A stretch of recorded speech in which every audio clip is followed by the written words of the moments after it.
Saya David Nurdiansyah. Halo, saya Rosa.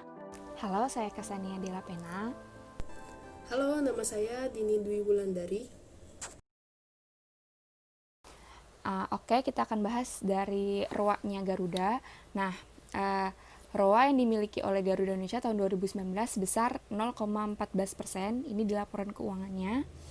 Dan total asetnya yang dimiliki oleh Garuda tahun 2019, nah ini sebesar 4.455.675.774 rupiah.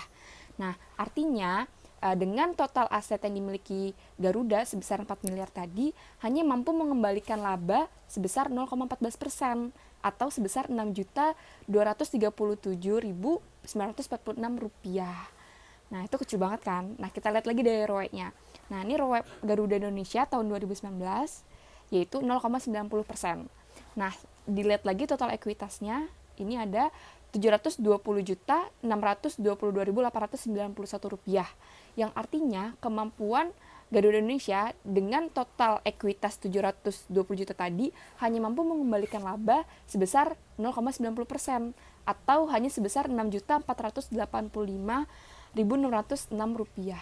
Dan itu kecil banget kan. Dengan total ekuitas tadi 720 juta hanya mampu mengembalikan laba 6.485.606 rupiah.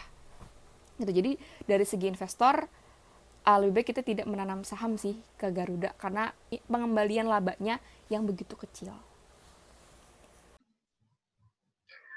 Kita juga bisa melihat DER dan CR untuk menentukan keputusan berinvestasi atau tidak di suatu perusahaan. Nah, DER itu suatu rasio yang menunjukkan proporsi relatif antara total hutang dan ekuitas, sedangkan CR yaitu rasio yang menunjukkan investor bagaimana perusahaan mengelola aktiva lancarnya untuk memenuhi hutangnya. Nah, pada tabel di layar itu hasil yang menunjukkan perhitungan DER dan CR Garuda Indonesia. Bisa dilihat, DER Garuda Indonesia dari tahun 2017 ke tahun 2019 mengalami kenaikan dari 3,01 sampai ke 5,01.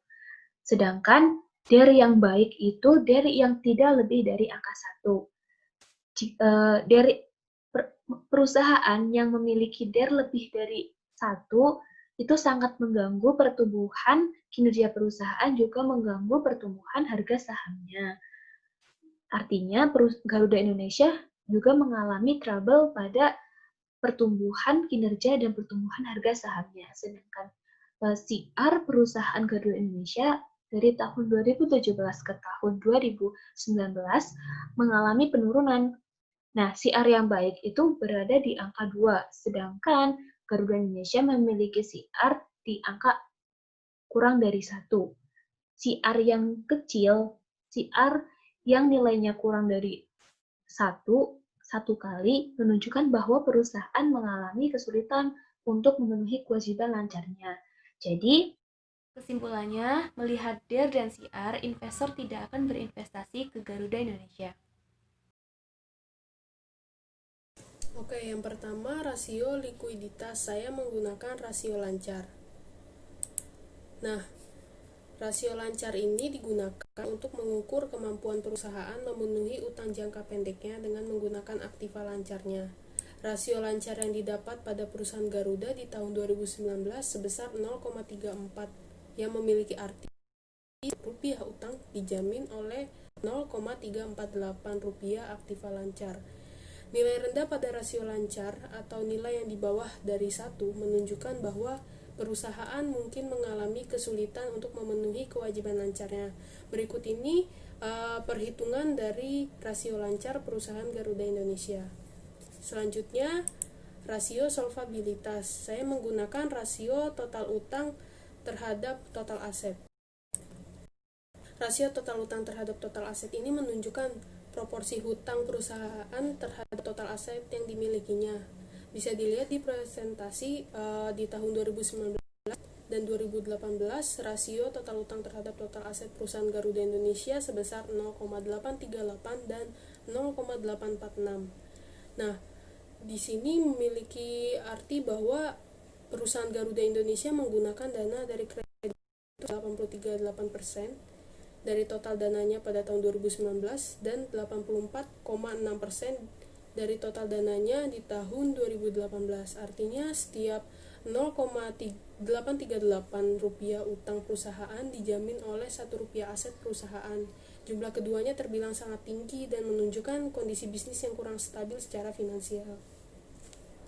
Selain dua rasio yang sebelumnya telah disebutkan, rasio lain yang bisa menjadi pertimbangan seorang kreditor untuk mengukur kondisi keuangan suatu perusahaan yaitu adalah rasio aktivitas, di mana rasio ini sebetulnya yang mengukur efisiensi penggunaan aset dan dampaknya terhadap penjualan perusahaan tersebut.